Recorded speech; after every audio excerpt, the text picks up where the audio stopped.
இலவசமாக 8ஆம் வகுப்புக்கு வரை இலவச கல்வியையும் கொடுத்தார். அது மட்டுமல்லாமல் நம்முடைய தமிழகத்தை சேர்ந்த தமிழக முதலமைச்சர் காமராஜர் அவர்கள் குலக்கல்வியை ஒழித்தார், பணக்கல்வியை வெறுத்தார், ஏழை எளியவருக்கு இலவச கல்வியை கொடுத்தார். மதிய உணவு திட்டத்தையும் இலவசமாக கொண்டு வந்து மாணவர்கள் வாழ்க்கையில் ஒளியேற்றினார். மாணவர்களுக்கு இலவச சீருடை வசதியையும் ஏற்படுத்தி தந்தார்.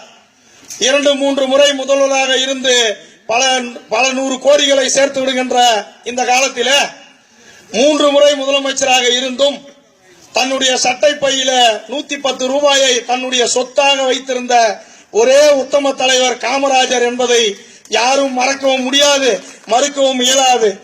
அப்படிப்பட்ட அருமை காமராஜருக்காக கண்ணதாசன் கூட அழகாக ஒரு கவிதையில சொல்லி இருக்கிறார். தங்கமே தன்னிலவே தென்பொதிகை சாரலே சிங்கமே என சீராட்டும் தாயை தவிர சொந்தங்கள் யாரும் இல்லை உனக்கு, துணை இருக்க மங்கை இல்லை, தூய மணிமண்டபங்கள் இல்லை, ஆண்டியின் கையில் ஓடு இருக்கும் அதுவும் உனக்கு இல்லை ஐயா என்று மிக பெருமையாக அவருடைய புகழை பாடி கவிதை நடையில சொல்லி இருக்கிறார். ஆக அப்படிப்பட்ட